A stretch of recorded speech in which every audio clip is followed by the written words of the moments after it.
I first brushed up against this work on one of my best friends had worked with Dr. Katie Hendricks in Chicago and had told me that I should check out a 3-day experience with her. And as much as I am embarrassed to admit it out loud, I completely dismissed the work. And after having worked directly with Katie over the 3-day workshop, and then years later, after deepening my own personal development journey, I found my way into a conscious leadership event with some people that had studied with Julie. And then further evolved that when I found myself in a men's group that was related to this work. And the funny thing about the tools is, although I've gone down my own journey of evolving my own coaching practice and my own personal discipline with it, I was reflecting how much I have integrated the tools. And SCW, for example, that sensation, emotion, want piece, I've done it hundreds, if not thousands of times in personal settings and with group settings. And so now it's this automatic piece of, oh, right now I can notice I'm a little warm talking in front of a group of people. And I think there's part of me that's afraid I'm going to say the wrong thing. And just being able to voice that has put me in a place where, as a project manager in a professional setting, I can actually hold space for my peers when they're going through a challenging situation, to be able to use the tools in a way that supports them and helps them feel and be seen, which I think is not only critical for my relationship with them, I think that's just a larger, much more valuable thing for the world. Yeah. Fantastic. Yeah. Anybody else? Okay. Okay. Got warmed up. Thank you, Matthew, for sharing. So I guess I came to this work 2 years ago as a student at Naropa in a master's for counseling in the mindfulness transpersonal psychology program, and I was very interested in doing a practicum with Julie and EPI because I was drawn to this work because I had some experience with some spiritual psychology, higher conscious living practices at University of Santa Monica, where I did a program for 2 years there. So this was something I was really interested in continuing, and I wanted to see how I could make it work with my counseling degree. So I did a year practicum, and then I stayed on and did my internship last year. And then I graduated in May, and now I am in the process of starting a private practice, but still seeing clients through EPI and sharing Julie's office. So I'm continuing to use these skills now as a professional. But I would say, I think the thing that is so great about SEW is that it's an easy tool. It's just a quick, easy skill to teach people. And while it's not easy to always remember to do it, or sometimes you need to help somebody help facilitate it with you doing it, but it's an easy tool to just recall. SEW, anytime I feel like I am in a reactive state, and helping clients when they're really in their story and going on and on, to just pause for a minute.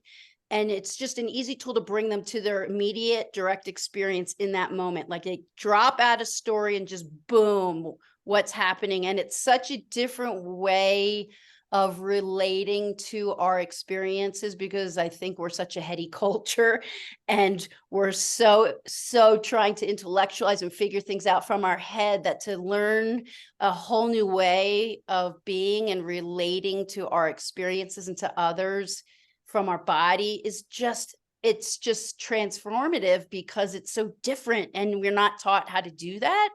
So I think I have loved that skill, because the power of that, and then when somebody can, so sensations, emotions, and get to their want, I find like that shift what with the people that I've worked with, when I watch them move from, and for 2 years having practiced this with all of you in this community and really understanding this myself also, how it feels to operate from a place of want versus a place of fear is such a different energy. And I think that is like the nugget to help people just start to get out of fear, because our whole culture is so fear-based and reactive. So I think that's my most favorite thing about having learned SEW and being able to be a part of this community where we can practice with each other all the time. And I think the more you practice, the more you learn that language of how to talk about sensations and body experience. It's so new and different that it does take practice, and having other people that are interested in practicing and learning it is really, really helpful. So yeah, I think that's really how I feel about it. Thanks, Jocelyn. Whoa. Yeah. Woo. Woo. Woo. Fogging up. I'm getting hot too. I gotta wipe down. Anybody else? Laura, yeah. I'll go ahead and share a little story. You want to keep it in, great. If not, that's okay too. I've been learning these tools for a couple years now, and I am I discovered I'm pretty shut down as far as listening to my body and being able to find my body sensations, which is the root of SEW, is your sensations. And I had a very traumatic experience about 18 months ago. And people afterwards, I lost my husband. And afterwards, people would say, "Do you want this?" And my initial reaction was, "No, I'm okay. I won't. I will build this thing. I won't. I don't need." And my body just went, and I got hit in the gut, and oh, wait a minute. That's not apparently what I really want. What I really want is to say, yes, I want this help. Yes, Santa, I want you to come and stay with me during this. And yes, bring me food. And, but if you just looked at me on the surface, I would have said, no, I don't need that. I can handle this. And yet that was my first real experience with my body saying, girlfriend, that ain't what we want. You want this. So, and I don't know that I would have recognized that was what was going on if I hadn't been playing with learning about SEW and the tools. The gem in all of this for me is that I stay out of story. And that's been so powerful me in my life. It's like, drop the story. Susan, will you add a little more to that? I was speaking with somebody today who was having difficulty communicating why anybody would want to do that. Drop the story, because isn't the story important? Why not? No, the story's not important. I'm finding out. Uh-huh. My stories have kept me from being me. I'll never forget one of your first fish bowls I saw. I saw right in front of my eyes how not you, how Right? Carrie was transformed from a persona to her essence. And she just dropped the story. And her essence name is Luminessa, which is perfect because you could see her just light up in front of the screen. Yeah. And it just opened up a whole new world for me. It's like, oh my gosh, I don't have to believe my stories. They don't serve me. And they're just fear-based. And the greatest question is, what do I want? I never knew what I wanted. I didn't even, it didn't even enter my head to even ask, what do I want? Yeah. That's so powerful. Because then when I go through this process, I get what I want. Amazing. Sometimes. Yeah. Don't oversell this. Yeah.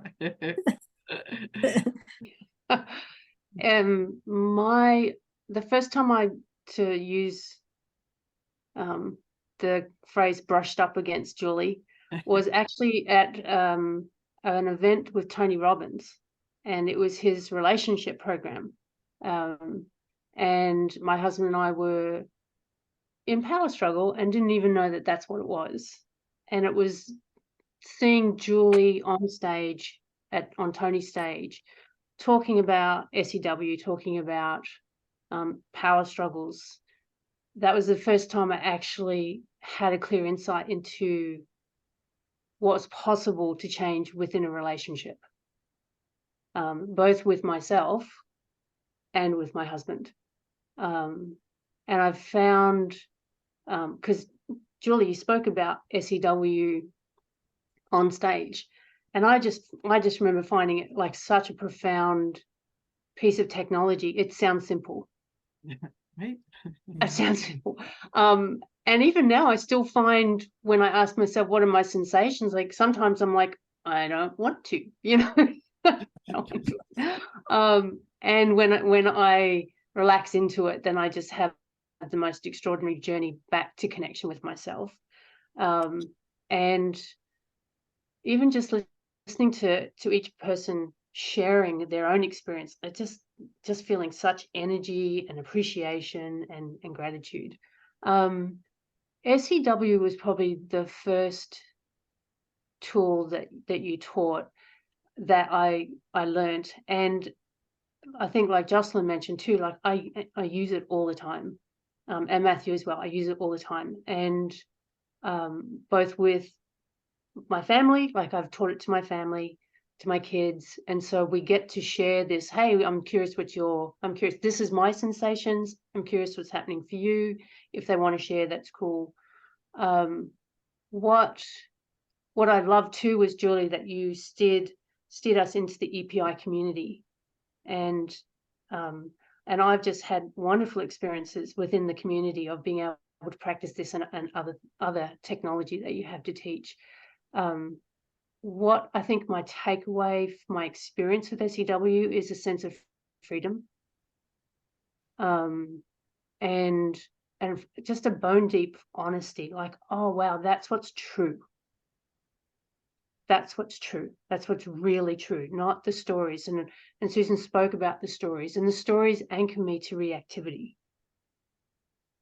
My sensations and emotions anchor me to what's really true.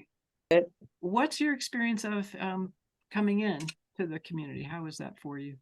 It's a good question. It's been very welcoming, and I'm like an oddball in that I'm not studying. I'm always an oddball, so I guess that's typical. Welcome. I just realized I found myself in lots of communities where I'm not actually part of the community. Oh. But it's been very welcoming, which I'm grateful for, because I'm not in the same study pattern that I'm assuming everyone else here is. I don't know if study pattern is a word, but it's been very welcoming, and I'm grateful, and I'm learning, and I'm appreciative. To clarify, because it sounds like, how would you know? But that people come from all places that are part of stepping into office hours or fishbowl, or the things that we are doing to bring the community together. People of their first day, and they've done it for 20 years. So in all different kinds of ways, and just because they like it or because they are applying it and using it as a professional, but everything in between. Great. For me, it's been really practicing the tools, like putting them into practice. So first of all, there's the introduction, there's sort of getting your head around them, and then your body into them, like connecting with the body. But actually being in, like for me, in the intensive learning community, being in a small group situation where you actually practiced. So, SEW, speaking the unarguable truth, at first I thought I was doing it, and there'd often be a because added onto it, and I finger pointed at somebody. I'm feeling this in my body because, and sort of learning to drop the because and drop the finger, and realizing that it was all going on in my body. And I remember at one stage doing an exercise with another complete stranger who was supposed to be my partner that I was in a relationship with, and realizing all my stuff got triggered even though it wasn't my real partner. And it's like, okay, so when Julie says it's all happening here, it is all happening here. Yeah, so I think that for me, like really experiencing it at a body level, and having other people around me to reinforce it, to see them modeling it, and bringing it to life. So that's been really, really powerful, and I do use it. And sometimes I'll be sitting at my computer doing work, and I will notice that I'm tense or something's going on, and starting to listen and tune into, well, what is my body telling me, and what's the choice I want to make. And also, like I'm thinking about Christmas approaching and time with family, and I know your suggestion of if things are getting difficult, go off to the bathroom and SEW, just to reconnect with myself. And I think that for me is probably one of the most powerful pieces, is actually connecting with me. Yeah. So I'm very, very grateful. That was really wonderful. Thank you. And as I'm gazing upon all of your faces, I have a couple of thoughts to just make sure to communicate out to anybody that might be watching this. Is notice we have accents. So we've got Australia, New Zealand, and then Denver, but parts all over the place. So that's wonderful to be able to have connection and create communities to basically globally. I mean, yay, Zoom. So I want to speak to that. And then also notice the different ways, because August, maybe everybody's doing the same thing. Well, I'd actually, like, we've got somebody who has done, I'm looking at Laura, ILC, which Immersive Learning Community 1, 1.5, 2, but then the spin-off series, like you're doing your own practice group, and Matthew, men's group, and essentials, and also did the practitioner training. So, but now you're out there doing whatever. You could probably add more. I don't really know, but just really kind of getting a hodgepodge of Susan with ILC, and trying different things, but really then out using with your brother, your family. And Jocelyn, you spoke to your own training, and August, as you're dipping your toes in and channel all of the different things that you've done with this. Oh, including co-creative couples to channel Jen, like spinning off into that wild land of relationship depth and timing. I just had a picture of one of those old-fashioned deep diving suits, the big thing. Whoa. So anyway, all of these levels of weight and places to play, and we're of course creating more because we get to do whatever we want to do, create whatever comes to our minds about what's the next fun thing.